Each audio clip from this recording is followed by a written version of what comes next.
Sara đâm na cần tu boy bay Sara trên ngoam tê lệ Adam tê ni tin ni thar sunga bên khoai thật nạc bel môi in ter Hallelujah Hallelujah Amen Cần châu vô chu boy pa long hi asi râu sung lôi bi gon thay na to phong chu vang nun nay tu can si e Hallelujah boy pai Sara thiên ngoam tê lệ Adam tê in kan leng yal yal Hallelujah Hallelujah Amen Bình tha lâu tha nay lâu man ni boy pa Giêsu kan nei yak chu đã tul sam mi moi boy pa in thay sa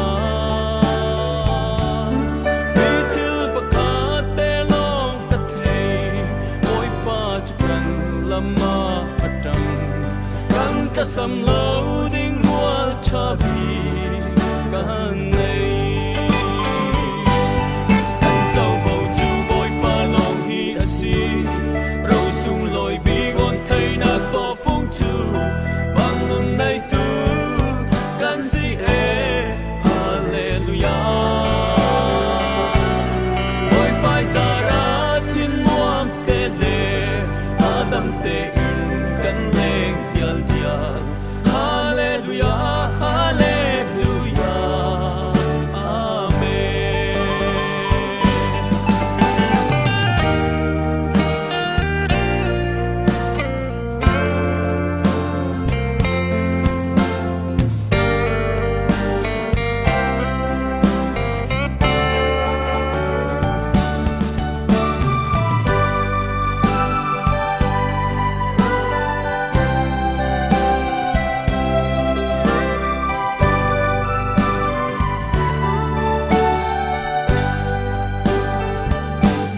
Bình tha lâu tha nay lâu man ni boy pa Giêsu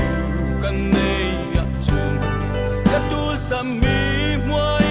boy pan in thay sa vì thil pa kha te long ta thei boy pa chu kan lama atam kan ta sam lâu ding rual cha bi kan nei kan châu vô chu boy pa long hi asi râu sung lôi bi gon thay na to phong chu bang nun nay tu kan si e Hallelujah boy pai Sara thiên muam tê lệ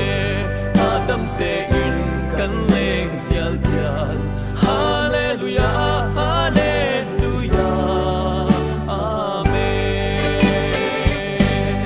kan châu vô chu boy pa long hi asi